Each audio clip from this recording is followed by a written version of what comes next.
ராதாப்புடி கிராமத்தில் ஒரு தனிநபர் சிவகுமார் என்பவர் அங்கே தார் கலவை போடுவதற்காக ஒரு 3 ஏக்கர் நிலத்தை வாங்கி அதற்கான வேலைகள் நடைபெற்று கொண்டிருக்கின்றன. அது நடைபெறுவதால் எங்களுக்கு அருகாமையில் நாகநாதர் கோவில் இருக்கிறது. அந்த கோவிலுக்கு ஆயிரக்கணக்கான மக்கள் அந்த வழியாகத்தான் வருவார்கள்.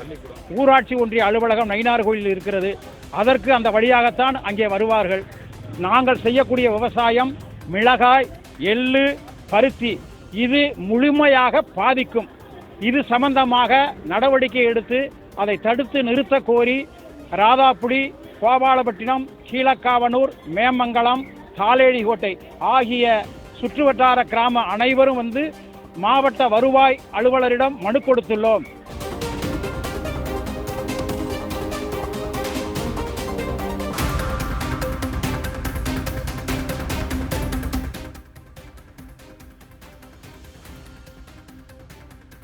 ஆர்டர் பண்ணி வந்துட்டு தொட்டியட்ட அதை வெங்கடமூர்த்தியில் இருந்து தூண்டுதல் பண்ணி எங்கெல்லாம் தடுத்துட்டாங்க. கட்ட விடலை. முதல்ல 3 நேரமாச்சு.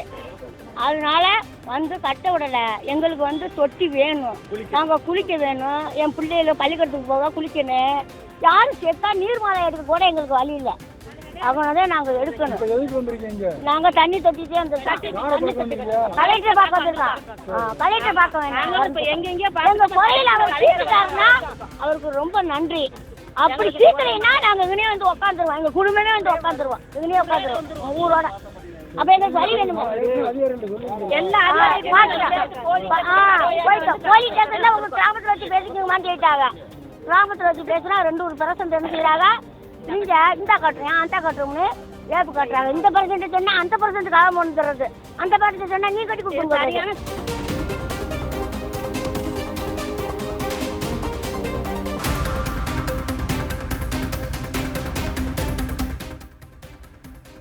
ராமநாதபுரம் மாவட்ட அரசு தலைமை மருத்துவக் கல்லூரியில் இன்றைக்கி சூழ்நிலை பார்த்தீங்கன்னா வயசான நோயாளிகள், அதாவது அட்டெண்டர் இல்லாத நோயாளிகள் வந்து அரசு மருத்துவமனை வளாகத்துக்கு வெளிப்புறத்தில் சும்மா அனாதையாக படுத்து கிடக்காங்க.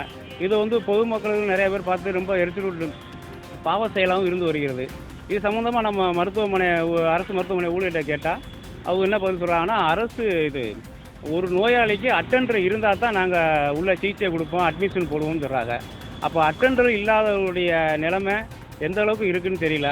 இது வந்து நம்ம அரசு மருத்துவக் கல்லூரியில் வந்து பொதுமக்கள் சிகிச்சை பெறுவதற்காக தான் பயனுள்ளதாக இருக்குது. ஆனால் மருத்துவமனை வளாகத்தில் வந்து இந்த மாதிரி இருக்கிறது மிகவும் பாவச் செயலாகவும் இருக்குது. இது நம்ம மாவட்ட ஆட்சியாளர் வந்து உரிய நடவடிக்கை எடுத்து அவங்கள வந்து உரிய சிகிச்சை கொடுக்கணும். இல்லைன்னா ஒரு ஹோம்லியாவது சேர்த்து அவங்களுக்கு உரிய பாதுகாப்பு வழங்கணும் தான் எங்களுடைய கோரிக்கையாக இருக்குது சார்.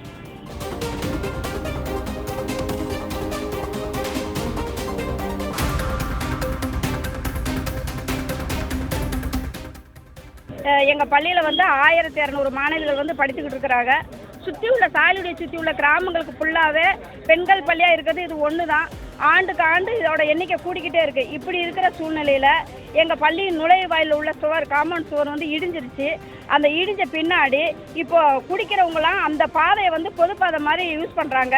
கேட்டால் அது பொதுப்பாதைங்கிறாங்க. குடிச்சிட்டு அதில் பாட்டில் உடச்சி போடுறது, நைட் நேரத்தில் உள்ள அதை கழிப்பறையாக யூஸ் பண்ணி காலையில் அந்த பாதையிலேயே உள்ள மாணவர்கள் போகவே முடியல. அந்த மாதிரி இருக்குது. அதை செக்யூரிட்டி யாராவது அந்த கேட்டை பூட்டணும் அப்படின்னு சொன்னால் இது பொதுப்பாதை, நீங்கள் எதுக்கு மூடுறீங்க அப்படிங்கிற மாதிரி செக்யூரிட்டியை தாக்குறாங்க. ஆசிரியர்கள் வந்து ஏன் இப்படி பண்ணுறீங்க, பிள்ளைகள் இப்படி பண்ணுறீங்கன்னு சொன்னால் ஆசிரியர்களை தாக்குறாங்க. அந்த நாங்கள் பொதுப்பாதைன்னு சொல்கிறோம். அந்த பாதைக்கு பின்புறத்தில் மேல்புறத்தில் வந்து அரசு இடம் இருக்குது. அந்த அரசு காலி இடத்துல ஸ்கூலுக்குன்னு தனி பாதையாக எங்களுக்கு 20 அடி பாதை எங்களுக்கு தனி பாதையாக ஒதுக்கி கொடுத்தா பிள்ளைகள் வந்து சேஃபாக இருப்பாங்க. கொஞ்சம் எந்த பிரச்சனைகளும் இல்லாமல் இருக்குங்கிறதுக்காக நாங்கள் இங்கே கோரிக்கை மனு கொடுக்க வந்திருக்கிறோம்.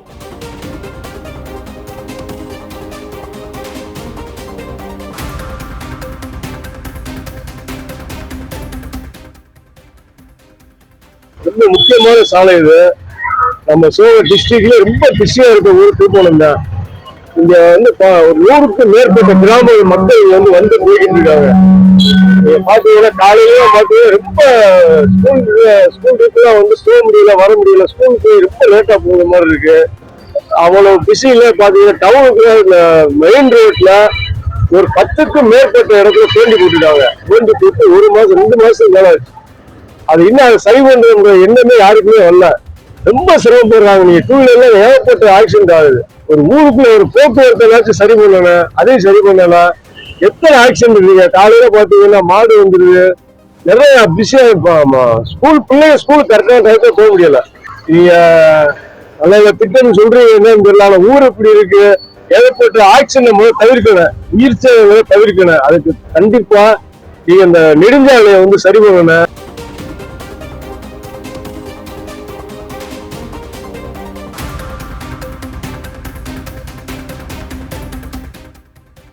இப்போ அந்த ஆக்கிரப்புன்ற பேர்ல நீர்நிலை ஆக்கிரப்புன்னு சொல்லி எடுக்க சொன்னாங்க.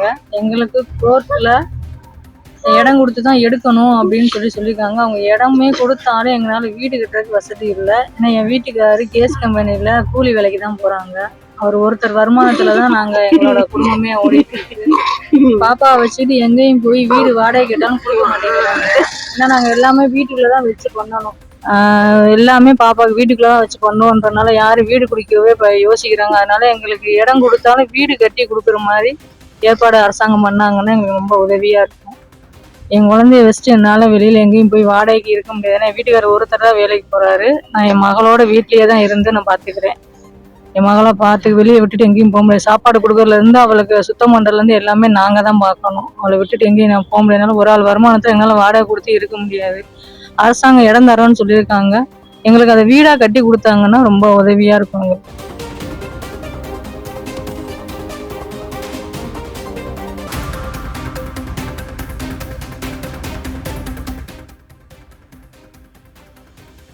இது நாங்கள் 150 குடும்பம் இருக்கிறோம். இந்த ஓடையை வந்து ரொம்ப வருஷமாக தூர்வாராமையாக வச்சுக்கிட்டு இருந்திருக்காங்க. இந்த ஓடைக்கு பக்கத்தில் தான் நாங்கள் குடியிருக்கோம். நிறையா குழந்தைங்க இருக்குது. எங்களுக்கு பாதுகாப்பு இல்லாமல் இருக்குது. பாம்பு பூச்சி எல்லாம் அங்கே தான் இருக்குது. அதனால் அந்த ஓடையை வந்து தூர்வாரி கொடுக்கணும். நிறையா குப்பை போட்டு செஞ்சு அதை தீ வைக்கிறதுனால அந்த காற்று வந்து எங்களுக்கு ரொம்ப மாசாக இருக்குது. அதனால் எங்களுக்கு இங்கனக்குள்ளே குடியிருக்க முடியலை. ஓடையை தூர்வாரி கொடுக்கணும், இல்லாட்டி பாலம் அமைச்சு கொடுக்கணும் எங்களுக்கு. ரெண்டாவது வந்து போஸ்ட் மரம் எங்களுக்கு வந்து ரொம்ப வருஷமாக இருக்குது, அது பழுதாகிருக்கு. அதை வந்து சரி பண்ணி கொடுக்கணும். போஸ்ட் மரம் லைன் வந்து எங்களுக்கு மாற்றி கொடுக்கணும். ரொம்ப வருஷமாக வீட்டுக்குள்ளேயே போய் வருது போஸ்ட் மரம் லைனு. எங்களுக்கு வீடு கட்டுறதுக்கு ரொம்ப கஷ்டமாக இருக்குது. போஸ்ட் மரத்துக்கு பக்கத்துலேயே மரமும் நிறையா இருக்கிறதுனால காத்தடி காலத்தில் வந்து எங்களால் அது சரிவர இருக்க முடியலை. குழந்தைங்க பக்கத்துலேயே இருக்குது. காத்தடிக்கிற நேரத்தில் அதை கவனமாக எங்களால் பார்த்துக்கிற முடியலை. ரெண்டாவது சாக்கடையை வந்து சரிவர அதை அள்ளி செஞ்சு சரி பண்ண முடியலை. அள்ளி போடுறாங்க, அதை அள்ள மாட்டுக்காக.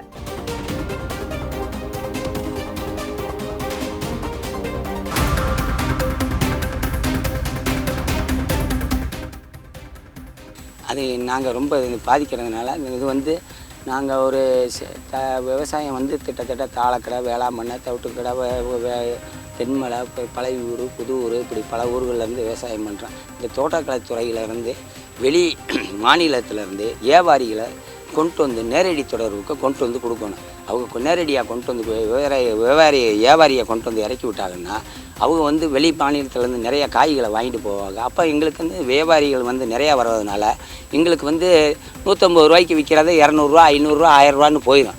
அப்போ வந்து ஏன் வெளி வியாபாரிகளை வரவிட மாட்டேங்கிறாங்கன்னா கமிஷன் கடைக்காரவங்க இப்படியெல்லாம் வந்தால் நமக்கு வந்து இது வந்து சலுகை கிடைக்காதுல்ல அப்படின்னு நினைக்கிறாங்க. 150 ரூபாய்க்கு வாங்கி 250 ரூபா, 300 ரூபாய்க்கு அனுப்பிச்சி விட்றாங்க. அப்போ அந்த மாதிரி கமிஷன்கள் உள் கமிஷன் கிடைக்காது. அந்த கமிஷனை வச்சுக்கிட்டு நம்மள்கிட்டையும் கமிஷன் வாங்குறாங்க. அப்படி வாங்கும்போது ஒரு 2 கமிஷன் ஆகுது ஒரு சிப்பத்துக்கு. அப்படி வாங்கும்போது எங்களுக்கு விவசாயிகள் ரொம்ப பாதிக்கிறான்.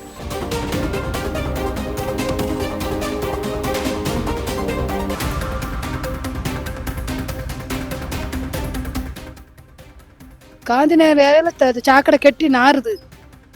ஆனால் கொசு தொல்லை நம்ம நைட்டு கதை திறக்க முடியல, கொசு நிறைய வருது. பள்ளிக்கூடத்து பிள்ளைகளுக்குலாம் காய்ச்சன்னு வீட்டில் தான் கிடக்கு.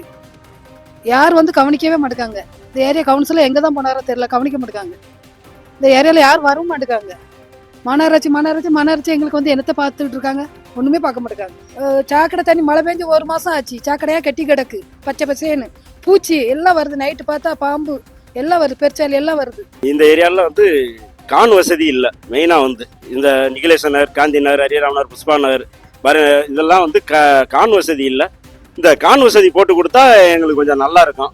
ஏன்னா கான் இல்லாதனால தான் வந்து கொசுகள் அதிகமாக இருக்குது. தண்ணி எல்லாம் ரோட்டுக்கு வருது. எல்லாத்துக்கும் மழை பெஞ்சு நீர்மட்டம் மேலே வந்தோன்னா தண்ணி வந்து மேலே வந்துடுது. நீர் யாருக்குமே புழங்குற தண்ணி உள்ளே போக மாட்டேங்குது. எல்லாத்துக்கும் ரோட்டில் தான் வருது. கேட்டால் அவங்க உள்ளே போகல, மாநகராட்சியிலேருந்து இருக்கிறாங்க.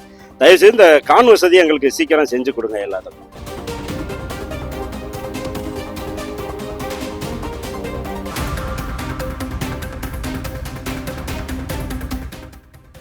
சலவை தொழிலாளர்களுக்காக தூத்துக்குடி மையப்பகுதியில் இருக்கக்கூடிய டிஎம்பி காலனி அருகில் அவர்கள் ஆரம்ப காலகட்டத்திலிருந்து, தூத்துக்குடி உருவான காலகட்டத்திலிருந்து இதில் சலவை செய்து கொண்டிருக்கிறார்கள்.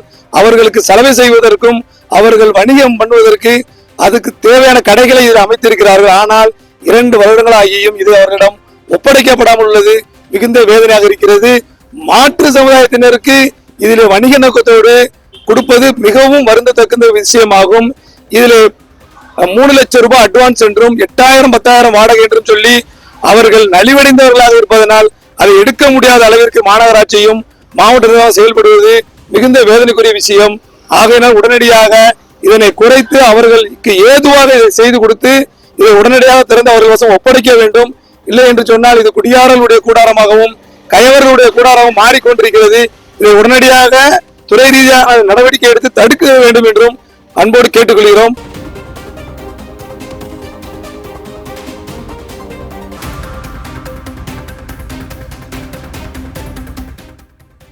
இரநூத்தி 45 பேர் வேலை பார்த்துக்கிட்டு இருந்தோம். இப்போ வெறும் 55 பேருக்கு தான் கொடுத்துருக்காங்க. மித்த எல்லாருமே வீட்டில் தான் இருக்கோம். இன்னையிலேருந்து வீட்டில் இருந்துக்கிட்டு இருக்கோம். எங்களுக்கு வேலை இல்லை, வாய்ப்பு இல்லை, ஒன்றும் இல்லை. இந்த வேலைக்கு வர்றதுனால எங்களால் வெளியே எந்த வேலையும் பார்க்க முடியல. குளத்து வேலைக்கு கூட இங்கே வர்றதுனால அதில் பதிய முடியல, எங்களால் போக முடியாது. எல்லாரும் பிள்ளைகளை காலேஜுக்கு படிக்க வச்சுருக்கோம், ஸ்கூலுக்கு படிக்காங்க. இதெல்லாம் எல்லாமே குடும்பம் எல்லாமே நாங்கள் வேலைக்கு போனால் தான் எங்கள் குடும்பத்தை காப்பாற்ற முடியும். எங்களுக்கு தொழிலே இல்லை சார். குடும்பத்தில் மொத்தமே யாருமே வேலைக்கு, வீட்டில் ஆம்பளையாளுக்கு சரியாக வேலைக்கு போகிறதில்ல. போனாலும் அவங்க குடிக்கிறதுக்கு தான் காணும். நாங்கள் குடும்பம் நடத்த என்ன செய்வோம் சொல்லுங்கள். நாங்கள் 2006 80 ரூபா 82 ரூபா சம்பளத்துலேருந்து இதில் இருக்கோம். நாங்கள் கொரோனா டயத்தில் வேற வேலை பார்த்தோம். எல்லா ஊழியருக்கும் எல்லாம் செஞ்சாங்க. மஸ்தூர் பணியாளுக்கு எதுவுமே கிடையாது. கார் இல்லாமல் 15 கிலோமீட்டர் நடந்தே போய் மருந்து கொடுத்துருக்கோம் சார், மாத்திரை கொடுத்துருக்கோம், அவ்வளோ வேலை பார்த்துருக்கோம்.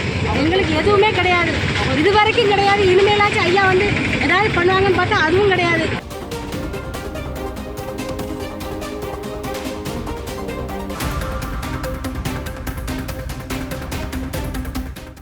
ஒரு 20 வருஷத்துக்கு மேலே வார்கள் கட்டாதனால இந்த மழை தண்ணி, சாக்கடை தண்ணி எல்லாமே விவசாய நிலத்து உள்ளுக்கு போய் பாதிப்படைஞ்சுன்னு சொல்லி கடந்த வருஷம் இதுக்கு ஒரு பெரிய போராட்டம் பண்ணி இப்போ மாவட்ட ஆட்சியர் வந்து இதில் ஒரு அந்த தடுப்பு அணை கட்டுறது எங்கேயும் ஒன்று ரெடி பண்ணியிருக்காங்க.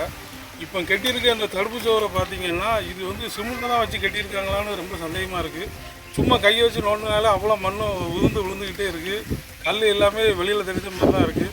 இது வந்து ஒரு பேருக்காண்டி இது பயங்கர ஊழல் பண்ணி கட்டிய ஒரு தடுப்பு சுவர். இது வந்து இங்கே வந்து தெருவெல்லாம் பள்ளமாயிட்டு இந்த தண்ணி தெத்தி தான் மேல் சைடில் உள்ள வார்காலில் போய் சேரணும். ஆனால் மேல்புறம் வந்து வார்காலை வந்து வசதி கெட்டுதாங்க. இந்த தண்ணி போகிறதுக்கு வழி இல்லை. மழை பெய்யுதா இனிமேல் வாசல் ஃபுல்லாக தான் கெட்டும். இந்த தண்ணி போகிறதுக்கு சுத்தமாகவே வழி கிடையாது. தேங்கி கிடக்க தண்ணியில் நாங்கள் மிதிக்கக்கூடிய நேரத்தில் வந்து நோய்கள் தான் அதிகமாக பரவ போகுது. சம்மந்தப்பட்ட கவுன்சிலர்கிட்ட ஃபோன் பண்ணி சொன்னாலும் அவங்க வந்து எதுவுமே கண்டுக்கவே இல்லை.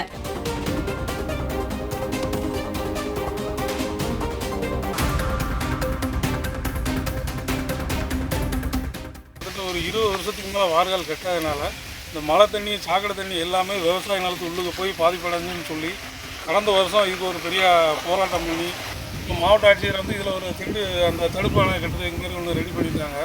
இப்போ கட்டியிருக்க அந்த தடுப்பு சுவரை பார்த்தீங்கன்னா இது வந்து சிமெண்ட்டை தான் வச்சு கட்டியிருக்காங்களான்னு ரொம்ப சந்தேகமாக இருக்குது. சும்மா கையை வச்சு நோண்டினால அவ்வளோ மண்ணும் விழுந்துக்கிட்டே இருக்குது. கல் எல்லாமே வெளியில் தெரிஞ்ச மாதிரி தான் இருக்குது. இது வந்து ஒரு பேருக்காண்டி இது பயங்கர ஊழல் பண்ணி கட்டிய ஒரு தடுப்பு சுவர். இது வந்து இங்கே வந்து தெருவெல்லாம் பள்ளமாயிட்டு இந்த தண்ணி தெத்தி தான் மேல் சைடில் உள்ள வார்காலில் போய் சேரணும். ஆனால் மேல்புறம் வந்து வார்காலை வந்து வசதி கெட்டுதாங்க. இந்த தண்ணி போகிறதுக்கு வழி இல்லை. மழை பெய்யுதா இனிமேல் வாசல் ஃபுல்லாக தான் கெட்டும்.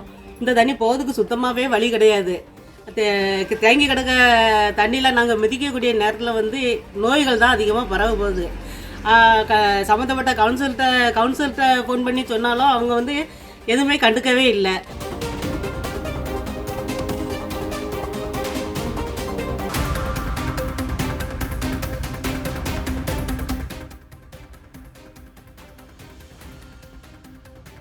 என் வீடு தீ பிடிச்சி 3 மாதம் ஆயிடுச்சு.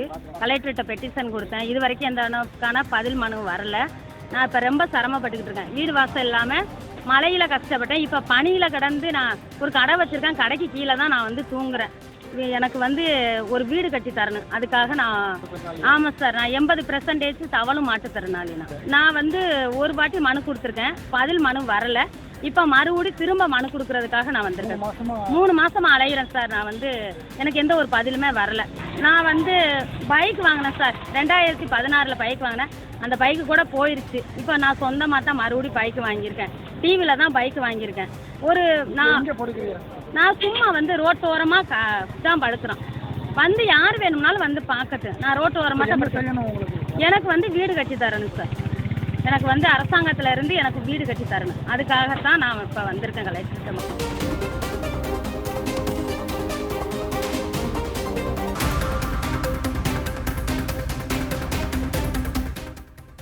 இந்த வருஷம் வந்து ஜனவரியில் நாங்கள் வேலை ஸ்டார்ட் பண்ண வேண்டியது வந்து மழையினால் தாமதமாகி ஜனவரி விட்டு நாங்கள் பிப்ரவரியில் தான் வேலை முதல் தேதியில் தான் ஆரம்பித்தோங்க.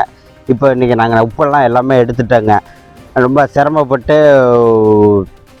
மழையை தண்ணியை வெளில அடிச்சுட்டு கரண்ட்டு பில் நிறைய செலவு பண்ணி தண்ணியெல்லாம் வெளில அடிச்சுட்டு நாங்கள் காலதாமதம் ஆகிட்டோமே அப்படின்ட்டு நாங்கள் வேலை பார்க்க ஆரம்பித்து நாங்கள் உப்பு எடுக்க ஆரம்பிச்சிட்டோங்க. நாங்கள் இன்றைக்கி உப்பு எடுத்துட்டோங்க. கரண்ட்டு பில்லு அதிகரித்து போச்சு. இங்கே போர்லேயும் தண்ணி ரொம்ப குறைவாக வருது. மின் கட்டணம் வந்து சாதாரணமாக எடுத்துகிட்டு அசால்ட்டால் ஒரு ஏக்கருக்கு வந்து 6000 7000 வருது. அதை வந்து மாநில அரசு உடனடியாக கரண்ட்டு பில்லை குறைவாகவே ஏற்படுத்தி கொடுக்கணும். விவசாயத்துக்கு மானியம் பண்ணுறாங்க. இந்த உப்பள தொழிலாளிக்கு நாங்கள் கரண்ட்டு பில் கட்டுறோங்க. ஆனால் ஏற்கனவே கட்டின பில்லோட 1 மடங்கு அதிகமாக கட்டுற மாரி இருக்குது. அதனால் நாங்கள் வந்து குறைவாக கொடுத்தாக்க எங்கள் உப்பள தொழிலாளிக்கு ஒரு சலுகையாக இருக்கும்.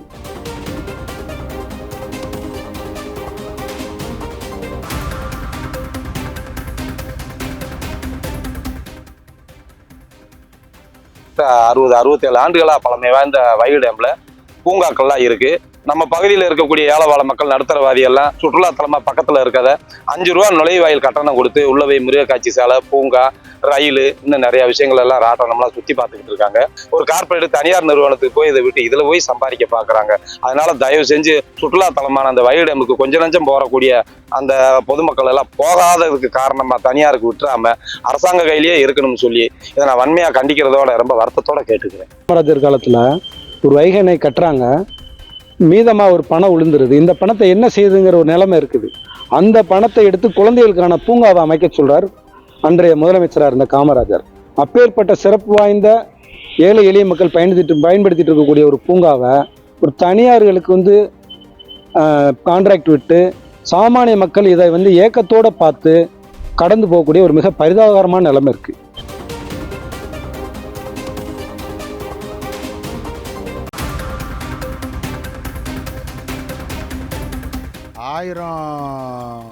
குடும்பங்கள் இருக்குது. அந்த 1000 குடும்பத்திலையும் ஒரு 100-120 சின்ன படகுகள் இருக்குது. அதாவது கரை தொழில் பார்க்கக்கூடிய சின்ன படகுகள், நாட்டு படகுகள். இதுக்கு எங்களுக்கு வந்து தூண்டில் விளைவு 2001 தூண்டில் விளைவு போட்டிருந்தது. அது சேதாரமாச்சு. திருப்பி 2வது நாங்கள் கவர்மெண்ட்டிட்ட சொல்லி அதுக்கு உள்ள எங்களுக்கு தேவையான இது வாழ்வாதாரத்துக்குள்ள வழி பண்ணதுக்கு ஏற்பாடு பண்ணது 34 கோடி ரூபா உங்களுக்கு எஸ்டிமேட் ஒதுக்கியிருக்கு சொல்லி இப்போ 7-8 வருஷத்துக்கு மேலே ஆச்சு. இதுக்கு எங்களுக்கு ஒரு இதுவும் கிடையாமல் ஒரு இதுவும் இல்லாமல் நாங்கள் அப்படியே இருக்கோம். நாங்கள் தொழிலுக்கு போக முடியாமன்னா ஆனி ஆடி ஆவணி மாதமெல்லாம் எங்களுக்கு கடலுக்கே போக முடியாது. இந்த தூண்டில் விளைவு எங்களுக்கு நீட்டாக போட்டு தந்திருந்தா, ஏற்கனவே நாங்கள் சொன்னது போல் 200 மீட்ரு இன்னும் நீட்டி தந்திருந்தா எங்களுக்கு வந்து ஒழுங்காக தொழில் பார்க்கறதுக்குள்ள நல்ல ஒரு வரமுறை கிடைக்கும்னு நாங்கள் நம்புகிறோம்.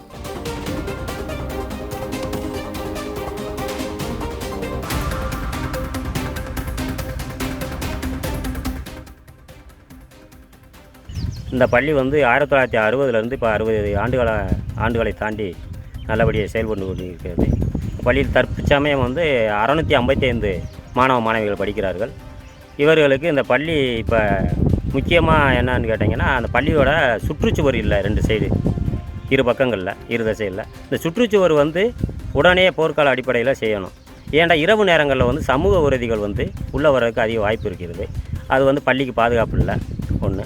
அது போக அந்த பிள்ளைகளுக்கு வந்து பள்ளி மாணவ மாணவிகளுக்கு நலங்கிறது கூடுதல் வகுப்பறை கட்டடம், கூடுதல் கழிப்பறை கட்டடம், சுகாதாரமான குடிநீர் இது தேவைப்படுகிறது. இந்த 50 கிராமத்திலிருந்து தான் இந்த குழந்தைகள் வருகிறது பள்ளி மாணவ மாணவிகள். இவங்க வந்து என்னென்னா ஃபுல்லாகவே நடுத்தர வர்க்கம், அதுலேயும் விவசாய வேலை கூலி வேலைக்கு போகிறவங்க பெற்றோர்கள்லாம். அதனால் இந்த பள்ளியை நம்பி தான் வர்றாங்க. உயர்கல்விக்கு வந்து 6ஆம் வகுப்புலேருந்து 12ஆம் வகுப்பு வரை இந்த ஒரு பள்ளி தான் கணக்கில் இருக்குது. இந்த பள்ளி ஒன்று தான் நம்பி வர்றாங்க.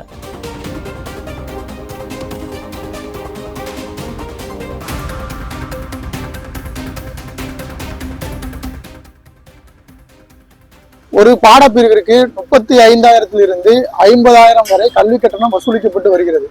இந்த கல்லூரியில் படிக்கக்கூடிய மாணவர்கள் சாதாரண ஏழை எளிய வீட்டு கிராமப்புற பின்னணியிலிருந்து வரக்கூடிய பிள்ளைகள், உப்பள தொழில் செய்யக்கூடிய, கூலி தொழில் செய்யக்கூடிய பெற்றோர்களுடைய குழந்தைகள் தான் இந்த கல்லூரியில் படிக்கிறாங்க. இவர்களிடம் காமராஜ் கல்லூரி நிர்வாகம் 35,000 50,000 கல்வி கட்டணத்தை வசூல் செய்கிறது. அப்படிங்கிறதுக்கு எதிரான போராட்டம் தான் இந்திய மாணவர் சங்கம் கடந்த பல ஆண்டுகளாக தொடர்ந்து போராட்டத்தை முன்னெடுத்து வந்துட்டு இருக்குது. எங்களுடைய ஒரே கோரிக்கை என்ன அப்படின்னா, அரசு நிர்ணயித்த கல்வி கட்டணத்தை வாங்கணும். இதுவரைக்கும் வாங்கியிருந்த அநியாய கல்வி கட்டணத்தை மாணவர்களிடம் திரும்ப ஒப்படைக்கணும்.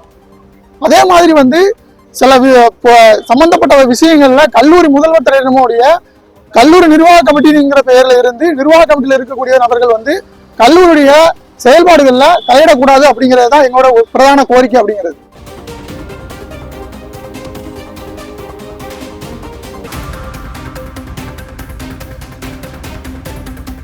காம்பவுண்டு செவர் 6 மாதத்துக்கு முந்தி வெள்ளம் வந்ததில் சாஞ்சிருச்சு. அது சரி பண்ணி கொடுக்க மாதிரி கேட்டுக்கிறோம். இங்கே வந்து ஏழை விவசாயிகள் பிள்ளைங்க நிறையா படிக்கிறாங்க. இந்த சுற்று வட்டார இப்போ 10 ஊருங்க இங்கே படிக்க வராங்க பிள்ளைங்க. எங்கள் பிள்ளைகளும் இங்கே தான் படிக்குதுங்க. பாம்பு எல்லாமே உள்ள நுழையிற மாதிரி விஷப்பூச்சிகள்லாம் இருக்குது. இதுக்கு வந்து சரியான முடிவு எடுக்கிற மாதிரி அமைச்சருக்கு ரெடி பண்ணி கொடுக்கணும்.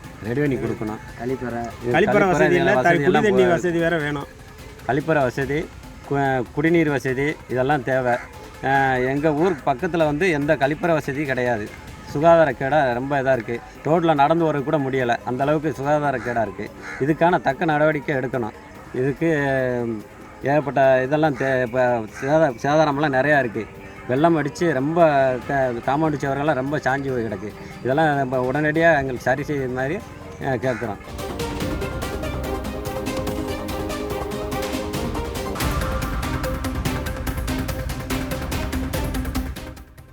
சுதந்திர காலத்திலேருந்து நம்ம வந்து இந்த பாலத்துக்கு வந்து மேம்பாலம் கட்டுத்தரன்னு சொல்லி கேட்டுட்டு கோரிக்கை வச்சுருந்தோம். ஆனால் அந்த கோரிக்கை வந்து பண்ணாமல் தரப்பாலமாக போட்டிருக்காங்க. அந்த தரப்பாலத்துக்கு பார்த்தோம்னா தண்ணி வெள்ளங்கள் வரும்போது, மழை வெள்ளங்கள் வரும்போது பார்த்தோம்னா நிறைய பைக்கெல்லாம் போக முடியல. இது பக்கத்தில் உள்ள மீனாட்சிபுரம், மருதகுங்குடி, வெள்ளையபுரம் போன்ற பகுதி கிராமத்தை உட்பட்ட இந்த பாலம் உள்ளது. ஆனால் இந்த சாலை வந்து பார்த்தோம்னா கமுதி டு சாத்தூர் வழி இந்த சாலை உள்ளது. ஆனால் எல்லா வாகனமும் இந்த வழியாக சென்று கொண்டு வருகிறது.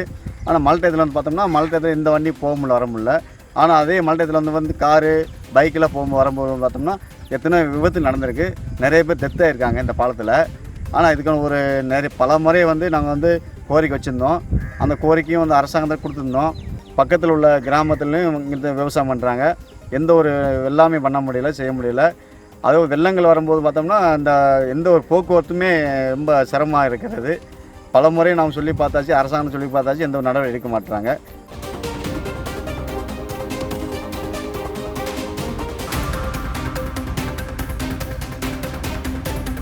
நம்ம புத்தக கண்காட்சி நடக்கக்கூடிய அந்த விஎம் திடலுக்கு முன்னாடி அரசு மதுபான கடை இருக்குது. அது வந்து பள்ளி கல்லூரி மாணவர்கள், பொதுமக்கள், பெண்கள் எல்லாமே புத்தக திருவிழாவிற்கு வருவதற்கு ஒரு இடையூறாக இருக்கும்ன்றது எங்களுடைய அன்பான கோரிக்கை. கல்லை மாவட்ட தமிழ் அமைப்புகள் சார்பாக காலையில் மாவட்ட நிர்வாகத்திடம் அந்த அரசு மதுபான கடையை அப்புறப்படுத்த கோரி, மூட கோரி மனு கொடுத்துருக்கோம்.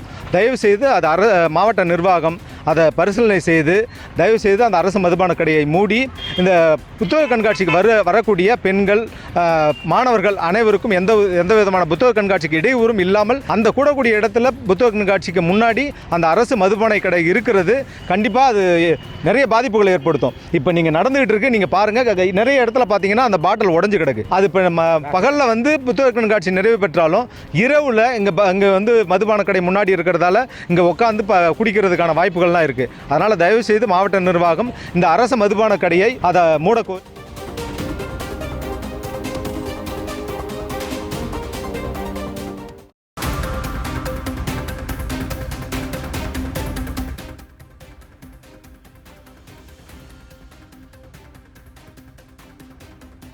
இங்கே குடிநீர் தொலாகி வந்து சோழந்தான் பேரூராட்சியிலேருந்து தோண்டியிருந்தாங்க. அதனால இந்த ஆலமரத்தோட மெயின் வேர் வந்து கட்டாகி மரம் வந்து பட்டு போயிடுச்சு.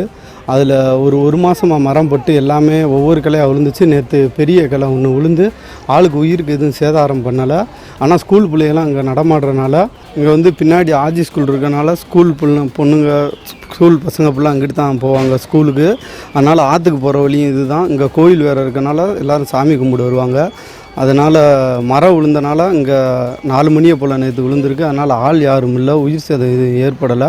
மரம் விழுந்தனால கரண்ட் கம்பியில் வந்து கரண்ட் கட் ஆயிடுச்சு. வீடு ஓடு ஃபுல்லாமே நொறுங்கிருச்சு. நல்ல வேளை ஆள் யாருக்கும் எந்த அடியும் படலை. நேற்று 4:30 மணியை போல் இது நடந்திருக்கு. பேரூராட்சி நிர்வாகம் வந்து இதை வந்து கவனித்து சீக்கிரம் நடவடிக்கை எடுக்குமாறு உங்கள் தலைமையுடன் கேட்டுக்கோ.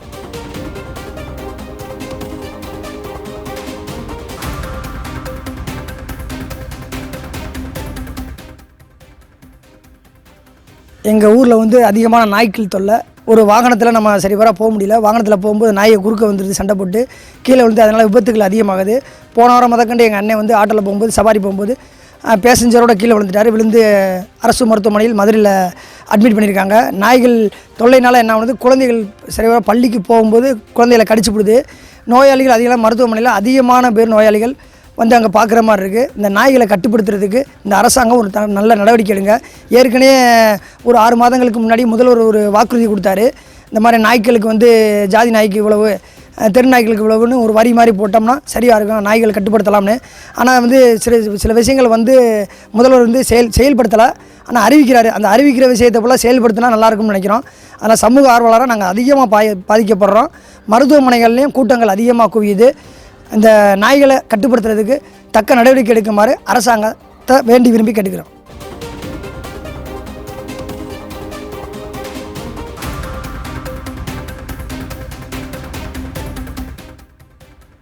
இப்போ கிட்டத்தட்ட ஒரு எத்தனை வருஷமாக இருக்குது இந்த பழுக்கில் தான் லைட்டு. இந்த லைட்டே தெருவில் லைட்டே கிடையாது. இதனால் என்னன்னா இந்த எனக்குள்ளே ஆக்சிடெண்ட்டு நிறைய ஆகுது. நேற்று கூட ஒரு சின்ன பையன் கீழே விழுந்துட்டான். ஒரு 2 நாளைக்கு முன்னாடி இதில் ஒரு ஐயா வயசானவர் உள்ளே போய் சாக்கடைக்குள்ளே விழுந்து ஒரு லைட் இல்லை. எல்லாருமே சொல்லியாச்சு, பேட்டியும் சொல்லியாச்சு, எல்லாத்துலேயும் சொல்லியாச்சு, தலைவர்கிட்ட சொல்லியாச்சு, துணைத் தலைவர்கிட்டையும் சொல்லியாச்சு. இதனால் நடவடிக்கை எதுவும் எடுக்கவே இல்லை. இதனால் தெரியப்போனா என்னென்ன விபத்து, பெரிய விபத்து தான் நடக்குது. ஏன்னா இந்தந்த வேகத்தடை இருக்குது. இங்கேக்குள்ளே லைட்டை பாருங்கள், லைட்டே ஒன்றும் இல்லை.